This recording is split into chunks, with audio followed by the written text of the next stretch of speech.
God is not a white man. Jesus was not white. Now, I know that statements like these are not news to you at Grace Church.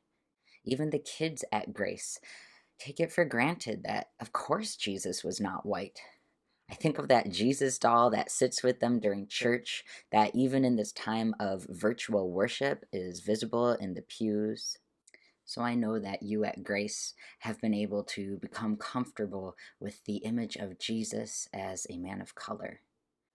For people of color to recognize that God is one of them, that they are just as much made in God's image as white people are, is vital to their empowerment and claiming of dignity that no one can take away.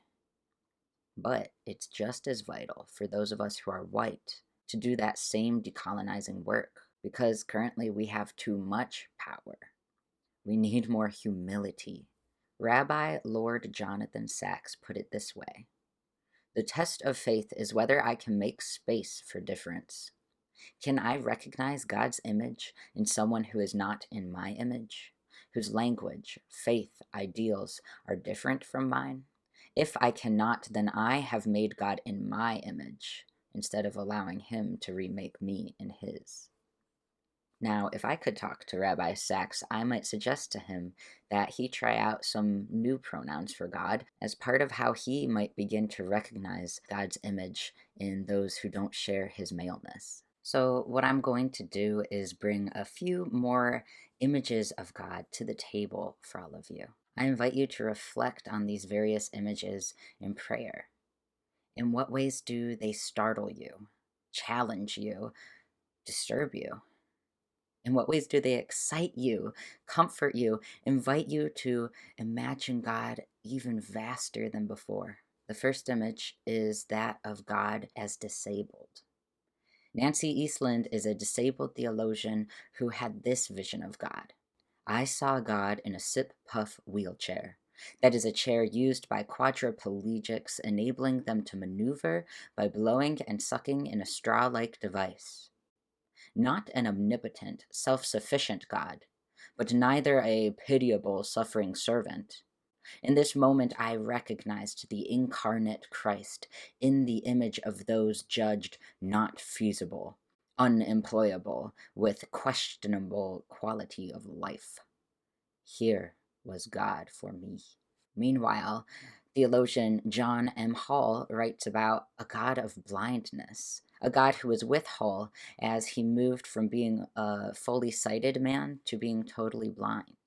I was beginning to move into a strange kind of human living where I was beyond light and darkness, and I discovered that this also was the place where God dwelt. If I say, "Surely the darkness will hide me, and the light become night around me, even the darkness will not be dark to you. The night will shine like the day, for the darkness and the light are both alike to you." Psalm 139, 11 through 12. I realized that this was something a sighted person could never say, but for me and God, it was true. This meant that there was, after all, a God of totally blind people, and that my own life was stamped with the image of God, not in spite of being blind, but because of it. How do these two visions of God change your view of God and the nature of God's power? How do these visions of God change how you view disability and what it means for disabled persons to be made in God's image?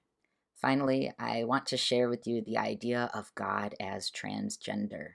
For me, when God became incarnate in the form of Jesus of Nazareth, that human Jesus was trans.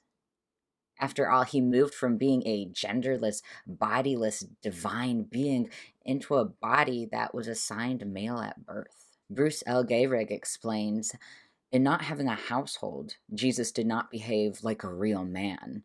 He rejected marriage, and he abandoned his family name, power, and status.